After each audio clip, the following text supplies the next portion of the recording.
Okay. All right. Good evening. I'm going to call the Plan Commission meeting to order on Tuesday, March 3rd, 2020 at 6 p.m. Would you please rise and join me in the Pledge of Allegiance? I pledge allegiance to the flag of the United States of America and to the republic for which it stands, one nation, under God, indivisible, with liberty and justice for all.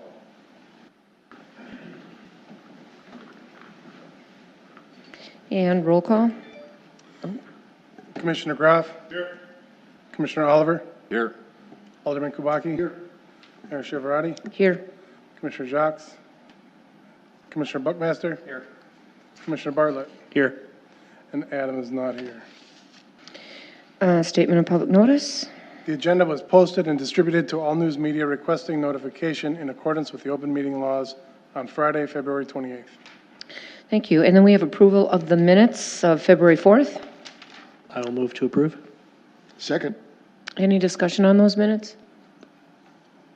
All those in favor? Aye. Opposed? The minutes are approved.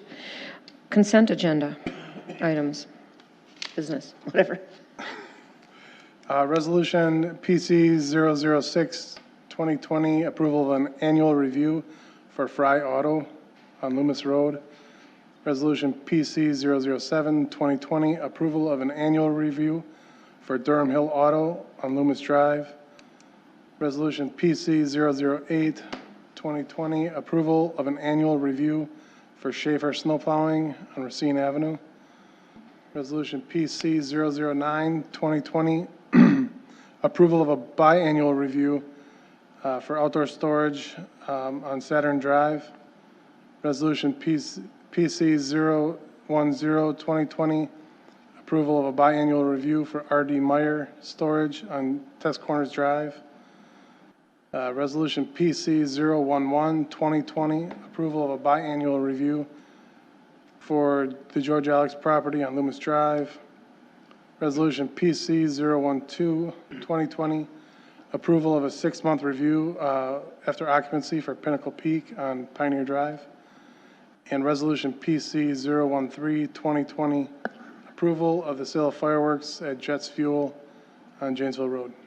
Move to approve and gross. Second. Thank you. Any discussion? Could we pull 6 and 7, please? Okay, probably should have done that before the motion. But we'll just do 6 and 7. I mean, well, technically, we're supposed to do it before, but. So then right now, the approval is for everything except 6 and 7.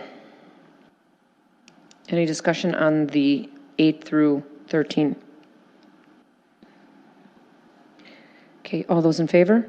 Aye. Opposed? Is approved. We need a motion for resolution 6. So moved. Second. Okay, discussion. And maybe Aaron can help us with this. This comes up consistently. Fry Auto, every time it comes up for compliance, it's always a problem. And we send him a letter, he thumbs his nose at the city and pays a small fine. Is there anything else we can do to assure that we're going to get some clean inspections and some compliance? Well, he doesn't pay a fine, he just, Cleans it up. we send a letter and then he cleans it up and then we Yeah. go check it again. And then every year it's, But he knows what to do. right. Because every time he comes back here, it's always the same thing. He's got vehicles parked all over Creation, and it's a problem. But he's in compliance now. No, he's not. Yeah. Okay, They went back for the second, yes. Well, it is. Yeah, Yeah, that's why I thought I better clarify that. We sent the letter and then went back and re-inspected. And then he did it everything was- immediately. Okay, after the So letter. he's in The point's compliance. valid. The point's Yeah. valid. Yeah. This is, it appears to be some resistance to complying with what the plan is it's laid out. There are others that do that too. But then they come in compliance once they get the letter. And so right now he did that too. All right, so, So can't treat him any different if he follows what the others do. Next inspection will be the same thing. It just is consistent with Fry Auto. I just want to make that point. We'll talk about it again a year from now. there's no progressiveness associated with the inspection process. Or should there be? What's the, I mean, what authority does the commission have in this case? What authority do we have in this case? Do we set this? Does this commission have the ability to say, look, you've been hit, as Alderman Kubaki states, twice this year, and the fine gets progressive then, or it scales up? Does the commission have the ability to set that? I don't know, I'd have to, I think we had that conversation once before. I'll have to check Okay. with legal counsel what more we could do. And Yeah, I think we can Yeah, put that on the agenda to let you know at the next Yeah, meeting. if you don't mind, I think the question is, I mean, the attorney can give an opinion on what he thinks is fair, but I also want the opinion on what the authority of the commission is outside of that. So I think the No, commission he won't say what's fair, he'll say what's legal. Okay, good, because the commission itself would determine. And then if there's, it's- right. Yeah, okay. And, sorry. I may be wrong, but I believe that we can ask for more frequent inspections. I believe you're right. We can adjust the BSO as we see fit. Yep. Would that though resolve this? I guess. Well, I guess it may. If you up the inspections, you're genuinely. May or may not. I mean, it still I might guess follow the it's a same. step though.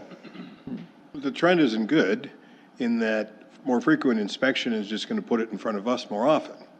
It's not necessarily going to be compliance. It's just going to be more topical and frequent here in our commission. So, maybe that's the step to identify it, but I think we need to understand what our potentials are.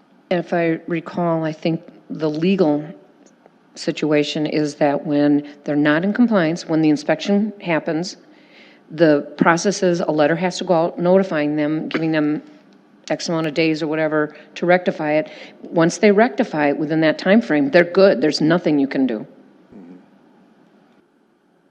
So, I mean, even if you do this every 3 months or 6 months or whatever you do, if you just rectifies it each and every time, that's it. There's nothing more you can do. I think you're trying to fix that, but we can't fix So there that. is no progression. Right. That I'm like almost 100% sure we can't fix. But I'll find out. I'll ask. I think that'd be I'll worth ask. it. I guess for me, I'd like to see more frequent inspections instead of an annual one. I mean, after 2 or 3 years of coming back to the same situation, I'd like to see this rectified somehow. Would you like to do an amendment for a 6-month review? I would, yes. Is there a second to that? Second. Okay. Any discussion on that? All those in favor of the amendment? Aye. Opposed? None. Nay. Oh, one opposed. Okay. And then now you will be voting on the resolution as amended. All those in favor? Aye. Aye. It's approved. Opposed? I'm assuming you were aye. Yes, sorry. Because that was done. That is Okay. correct. Then we need a motion for resolution PC 7. Move to approve. I need a second. Second. Thank you. This is the approval of annual review for Durham Hill Auto on Loomis Drive. You wanted that, I didn't actually mean to pull this one, so forget. oh, okay, so if there's no discussion, No, all those in favor? Aye. Aye, opposed? Is approved. sorry about that. Okay, now, new business. Resolution PC 5, 2020, approval of an annual review for the Loomis Court property formerly known as George Alex / Robert Jacob property on Loomis Court and North Cape Road. Second. Thank you. And Aaron? This is another annual review. However, we went out there and there was non-compliance. There was an additional sign along North Cape Road. The letter was sent, went back out for that reinspection. The sign was still there. So then the resolution's written to to give them 15 more days. Otherwise, there'll be citations for that additional sign. The property owner contacted us, and we went out and did a reinspection. The sign was removed, so everything is in compliance right now. Okay, any questions? All those in favor? Aye. Aye. Opposed? Is approved. Resolution PC 14, 2020, recommendation to Common Council to rezone a property from B2 Local Service District to B4 Highway Business District for D&K Seasonal Services located on Janesville Road. Need a motion? Move to approve. I will second. Thank you. And Aaron? This is a rezoning for a landscape and snow removal company. They're looking to relocate out onto a property on Janesville Road. The reason for the B4 district, it's currently zone B2, but the reason for the B4 district is to allow for the retail sales and outdoor sales of the mulch, salt, landscaping, stone, and other products. In the comprehensive plan, this is zoned for commercial uses, so there's no comprehensive plan change required. There was a public hearing heard by the Common Council. The only concern that was raised was the landowner to the east, who had issues with, or had concerns that there might be drainage with the new property or the new use. One second, I'll bring it up.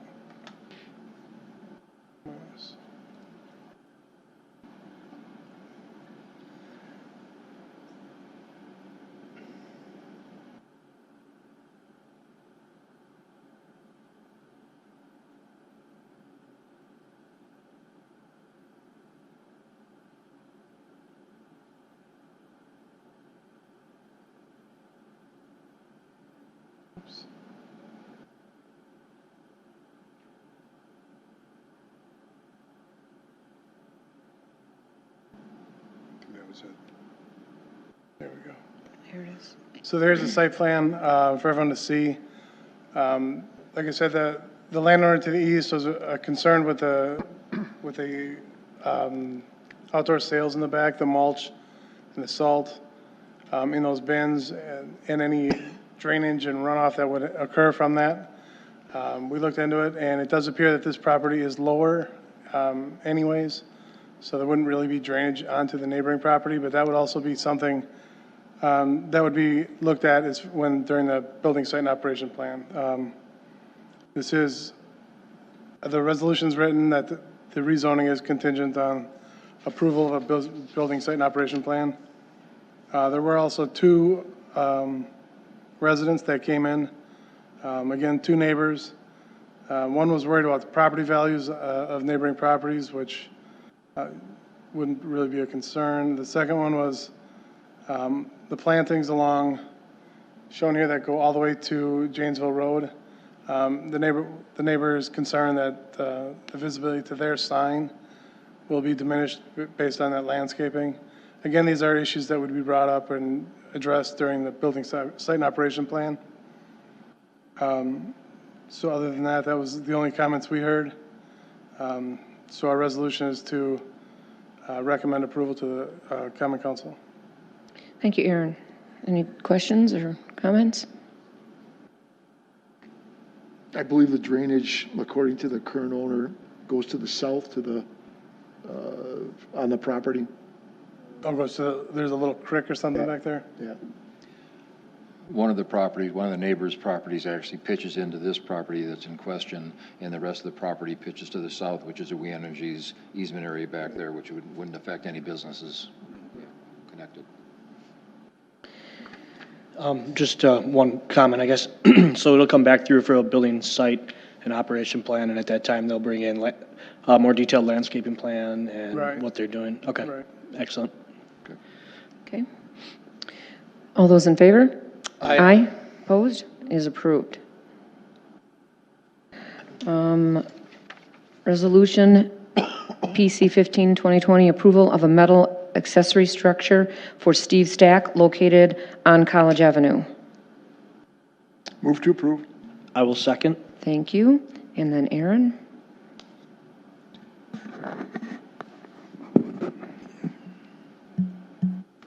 This item that came up for approval is for an accessory structure, 33 by 64, metal structure with a metal roof. It is here because it does not match the materials of the house, being a metal building with a metal roof. Here's a site plan, but there's also a better diagram. It does have some architectural features being the different siding to match, painted to match the house. The roof will be painted to match the house. The row of wainscoting along the bottom of the building. Windows to make more of a residential feature. The cupola on top of the structure, all set to give it more of a residential feel than just a plain metal storage building. It does meet the size limits allowed in the zoning code, being the bulk size and the height. The one issue that there is if you'll see on the site plan here, there is a future land division line right kind of down the middle. And this would be something if, when it comes in for permitting, because of the height, the building would have to be shifted to the east, away from that future lot line. Again, that's if that lot line is ever used to divide this property in half. So it would just be moved, which would be more behind the house than what it is right now, so I don't think that would be an issue. So the recommendation is the approval of PC 015, finding that there will be no undue harm to the surrounding properties due to the distance from the roadway and due to the craftsman-style structure complementing the house, and also the structure being painted to match the house. Thank you, Aaron. Any questions? All those in favor? Aye. Aye. Opposed? Is approved. Resolution 16, 2020, approval of a building site and operation plan amendment for Alliance Construction and Design Incorporated on Janesville Road. Need a motion? I will move to approve. Second. Thank you. And Aaron? 1 second. Mm-hmm.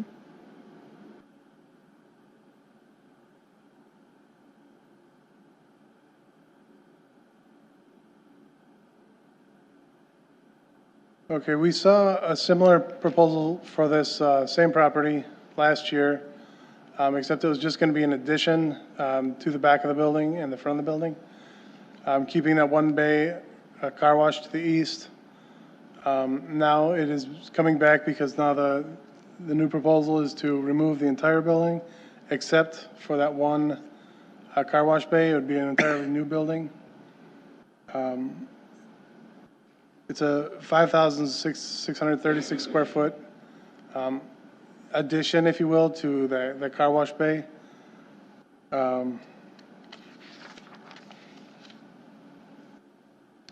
It meets all the bulk requirements, being the setbacks. The building does, except for the east property line. It is shown at, I think, 9.8 feet from the property line to the east. In discussions with the applicant, they are going to move the car wash wall, the eastern car wash wall, back 3 inches to meet the 10-foot setback or offset from the side property line, which now does not, because it would have been a legal non-conforming property, and they would have been subject to the 50% of the value for improvements. By moving that wall back, it will be in conforming. It'll be a conforming property or a conforming structure. So there's no limits to the amount for improvements on the property or the building. Architecturally, the building will be a veneer stone, ephes, and glass across the front. Not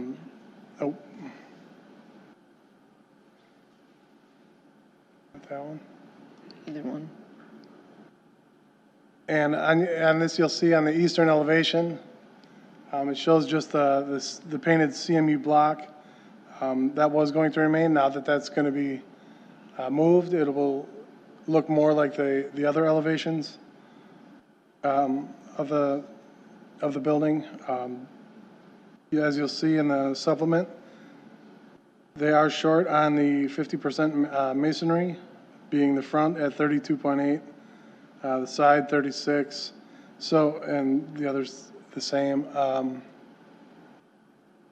We do want to make sure that before a building permit is issued, the exact colors and materials of the entire building are submitted, and also meet that 50% rule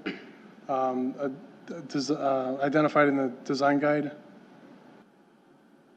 There is the design guide also notes variable roof lines and residential character.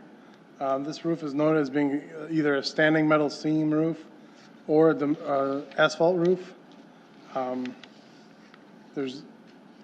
Adam and I discussed this, and we just wanted to make sure the Plan Commission has a chance to discuss whether a shingled roof or a standing seam metal roof would be more applicable to define a residential character. Mechanicals for the building are within the ceiling. On the site plan, there is a vacuum bay and a transformer on the western side of the property. Additional landscaping will be needed for those, as well as for the pay station on the car wash. As far as the parking goes, they're showing 30 parking stalls, and then using the code and removing the utility non-customer areas. The site does meet the parking allowance. They are looking for a waiver for the parking stall size. The sizes of the parking stalls here are 10 feet by 18 feet. We've seen this before where the code states it's 10 feet by 20 feet, but the Plan Commission has provided waivers to allow for the smaller parking stalls, as we've seen throughout the area. The drive aisles are being widened to meet the minimum driveway width for two-way traffic. The applicant is also looking for a waiver for it'd be the southern property line, the rear lot line, bringing that separation down to 3 feet to accommodate that two-way traffic drive aisle. There would be a fence also, and there's currently an existing wood fence along that property line, and the applicant's will be replacing that fence with a vinyl white fence, solid fence, to help with any noise or lights that would be coming from this property, as part of to allow for that waiver for the 3 foot separate or 3 foot offset for the pavement. The site currently does not have curb and gutter, but the new site plan does show curb and gutter throughout, including the driveway or the car wash aisle, curb and gutter on both sides of that.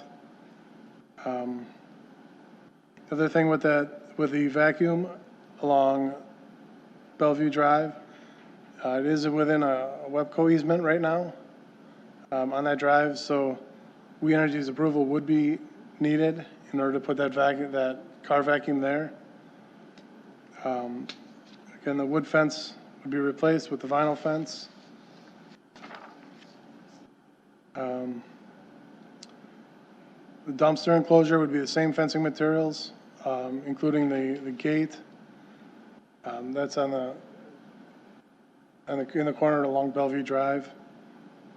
Landscaping, there is minimal landscaping on the site, so we are recommending, again, during the building site and operation plan approval process. That's what this is, I apologize. That we recommend more landscaping along the front of the building, in addition to around the vacuum, the transformer box, and the pay station for the car wash. The sign along Janesville Road is going to be removed. Any future sign would be required to meet the current sign codes. There's no lighting changes, but any lighting changes that do happen would have to meet the city specs, being the 6-inch concrete base and the appropriate heights with the proper light fixtures.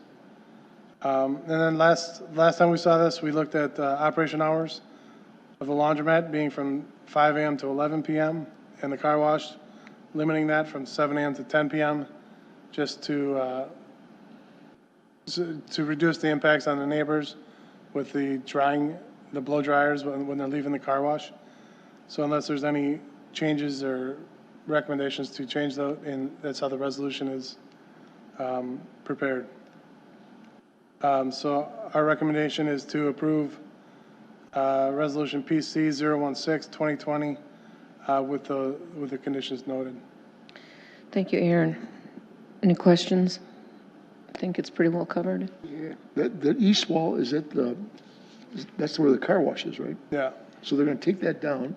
No, yes, they're going to take that down, that wall. They're going to use the same footing, so they're not redoing the footing. Okay. And they just have to bring the wall in, and Like there's 4 or a 5 way inches with. or something, yeah. Yeah, it's like 3, it's 0.2 feet, so.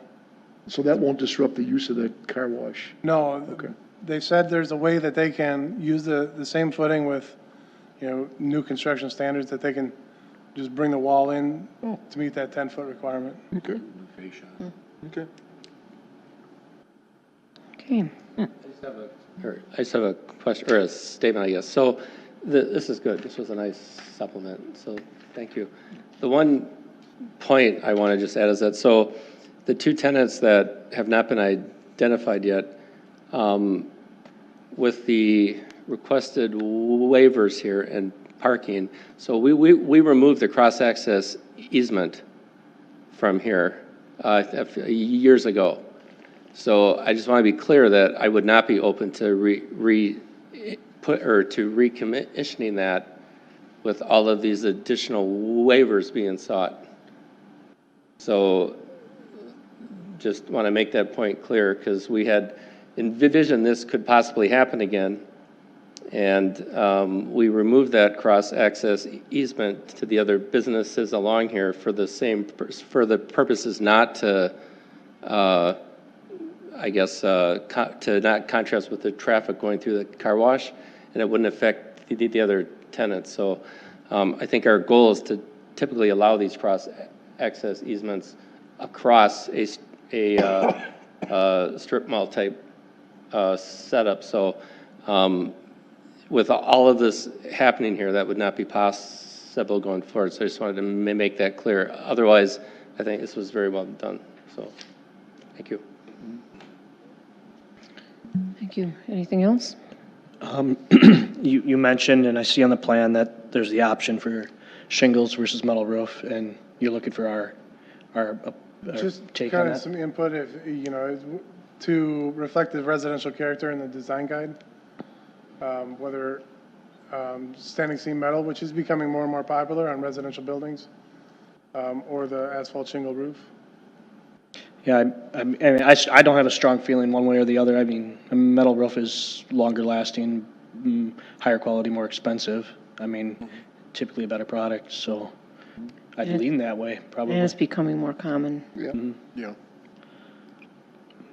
But I don't feel strongly, personally, one way or the other. Yeah, Uh, Is that neither do I. enough from us, or do you need? That's okay. fine, it was just, because on the plans, it's just noted, Either as or.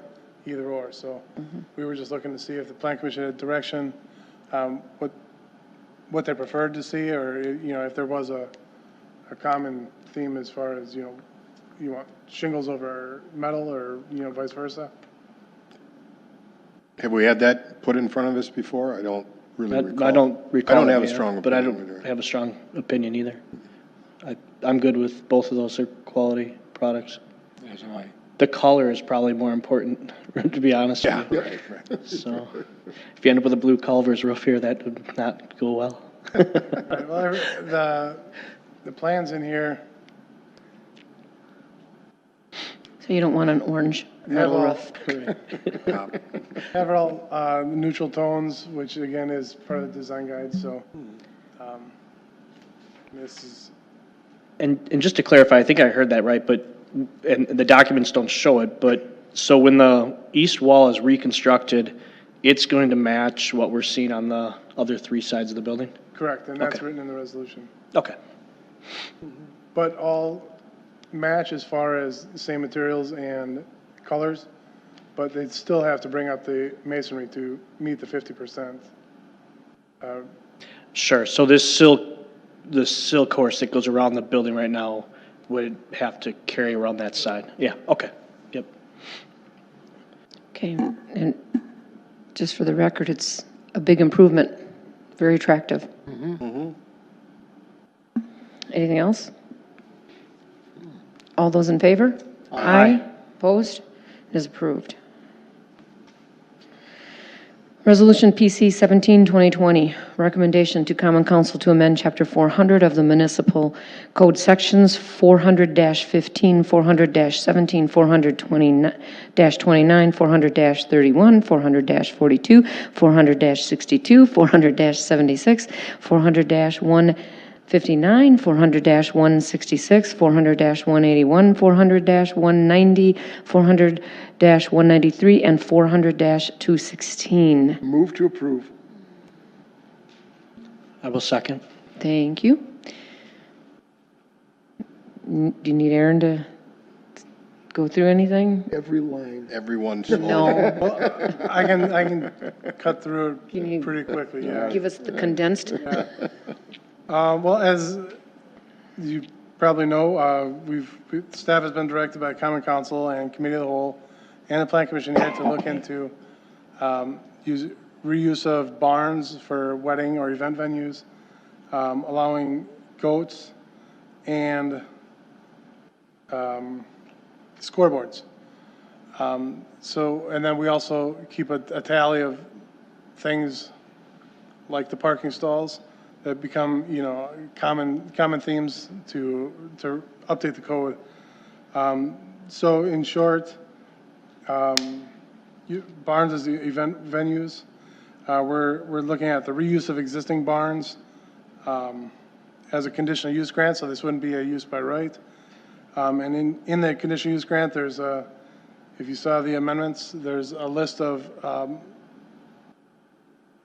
criteria that any applicant would have to bring forward to the Plan Commission for that conditional use grant.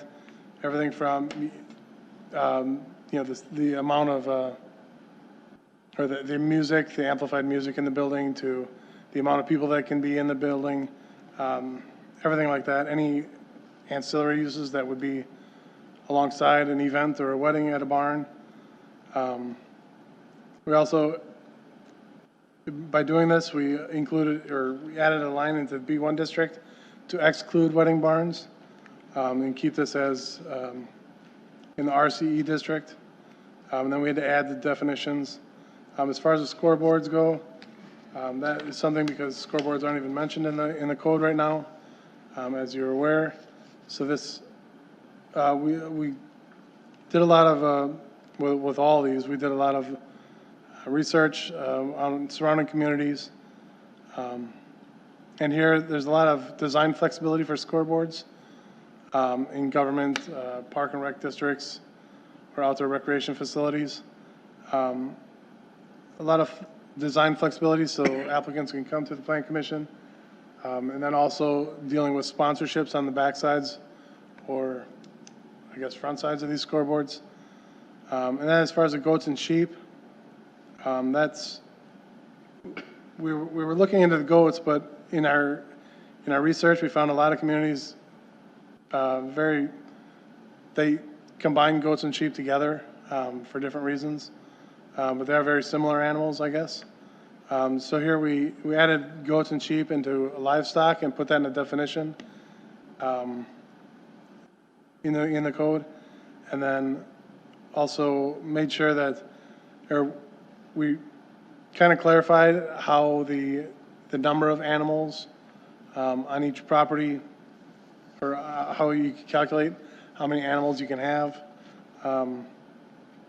on certain properties based on the size. Just clarified that, and then added the storage requirements for bedding, feed, and manure, just because that would be an issue. And that was part of the hobby farm section of the code. And as part of this, we're removing the hobby farm section because it's never come up. So that part's coming out, and then the requirements for the bedding and the feed, that's going to be put in with this zoning amendment. And then finally, there's a couple other ones. Another zoning code change to amend who reviews the variances for anticipated high seasonal groundwater level from the Zoning Board of Appeals to the Public Works and Safety Committee, as they typically would deal with that during permitting. The parking stall, reducing the required size from 10 by 20 feet to 9 by 18 feet, which the Plan Commission has granted waivers in many recent projects. So that is just an update, so I guess waivers aren't needed. Amend who can approve more than one principal residence. That used to be on a single lot. That used to go to the Zoning Board of Appeals. Just because it contradicted other parts of the code, we're bringing that to the Plan Commission. We're recommending that goes to the Plan Commission. And then there's another requirement that adds restrictions and regulations noted on a recorded subdivision plat that they must be followed. Previously, there was nothing in there that said there was any restrictions or regulations that were on the plat. There was nothing behind it to enforce, to ensure that everything's being followed. So that's being added to the code. And then another one that was brought up was with lights inside of windows in front of businesses. The Plan Commission does, and the code has regulations for zero cutoff fixtures to reduce glare, coming from lights. And similarly, this amendment here would put restrictions on lights coming from windows facing, straight out towards parking lots or roadways. And then the definitions, we just removed the text from the graphic for monument signs, just because it wasn't accurate anymore.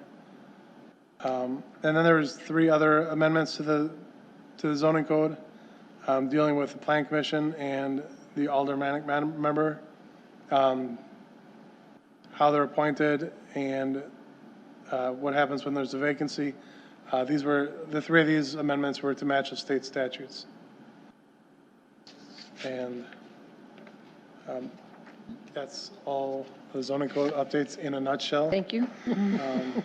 Big nutshell. It's a big nutshell. I've just got a question. Well, I've got one statement. Thank you for all the effort on the signage.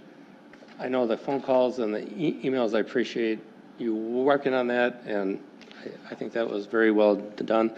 On that alderman on the Plan Commission, so I'm just curious. So right now the aldermen elect, it's what, 5 aldermen to get someone on the plan?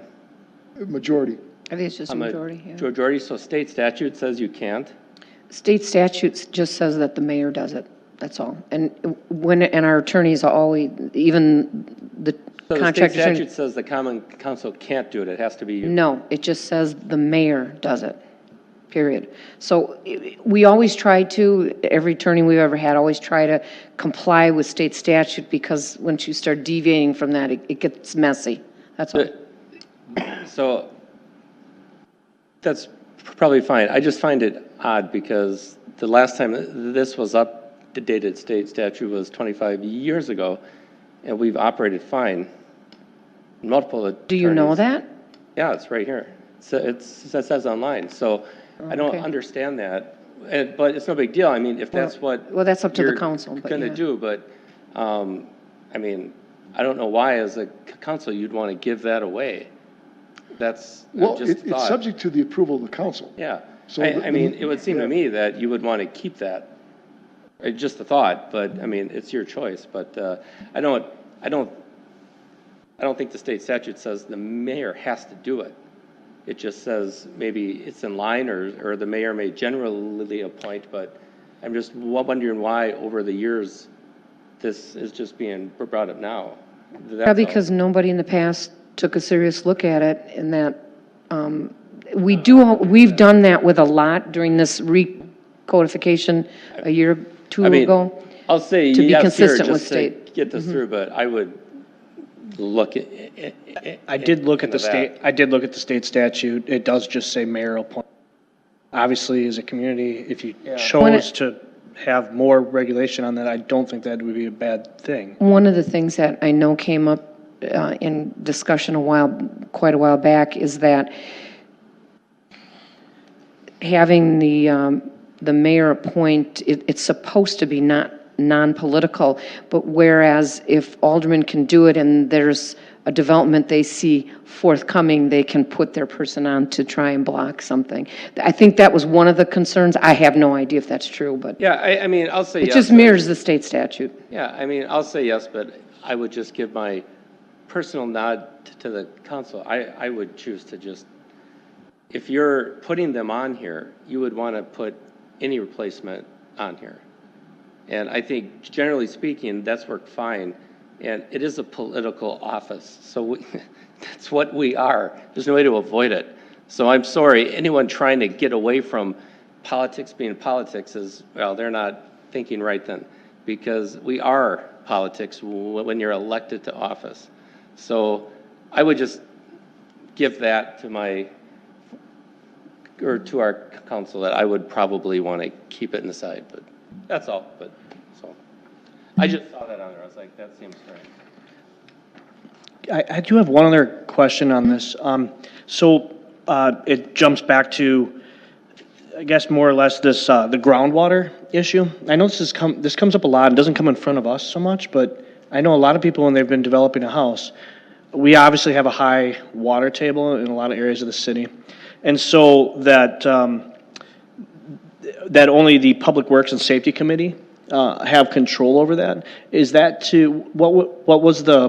what's the basis behind that? How had it been working prior to that, and what are the complications here? I'd say primarily because that's engineering, Okay. and this isn't here, this is planning. Yeah, So sure. I think Obviously, I'm not suggesting that would come before us. We're here to decide whether these regulations make sense to pass on our recommendation to the common council. I get that. My question is it appropriate that only Public Works has that decision in this? So in other words, staff doesn't have that decision, planning staff does not have that decision at all. So Adam, you guys defer this completely to Public Works and say, analyze this, go out and get a test to determine where the groundwater is. It changes all the time. So if they come out in a drought, the water's much lower. It helps them. They can raise their houses. This has gone on a lot in the community. I don't know how much everyone knows that, but it's been a development issue. So, staff must have had a lot of background behind this, I think, before this came on here. When we are doing, when developments or houses do come in, as a planning staff, we look at the planning stuff, and the groundwater is an engineering, right now, engineering looks at it. They do that review to make sure that the basement levels are at the appropriate height. And this is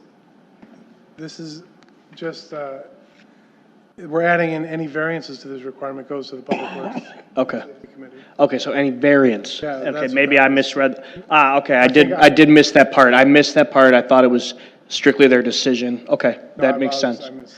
sense. So just to clarify too, so the staff must have some idea of water table in the city, that they ask some homeowners for that information up front, where others, they must not ask for that boring? No, all homeowners have to. Get a boring? Provide a soil Okay. boring and All right. elevation of groundwater. Okay, I just wanted to make sure it was kind of consistent that way, so, okay. Okay. Anything else? One more comment. This is on 400-42.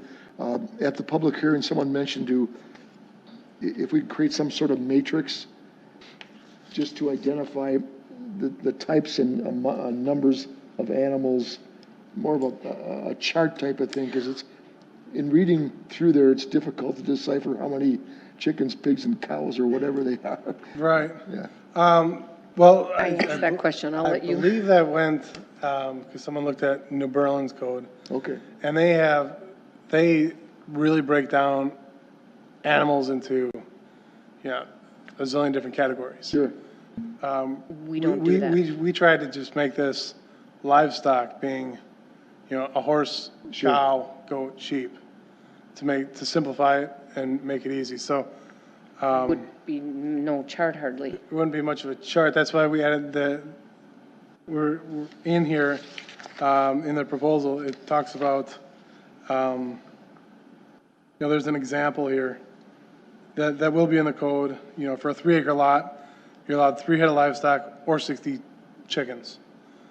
Or you can do,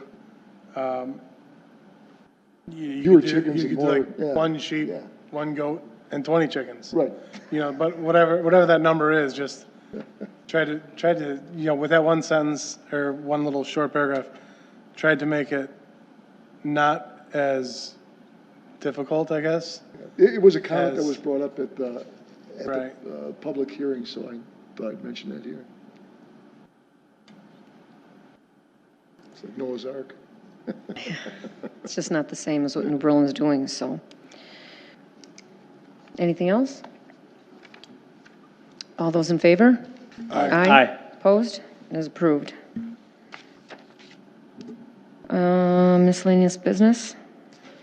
This is on here just, as we brought up last month, because the first Tuesday next month, is election day, and they'll be elections will be in this room, and, everyone presumably wants to get out and vote, or work for the voting.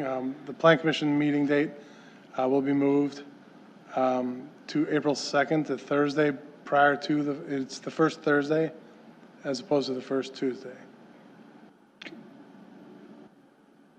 Okay. Thanks.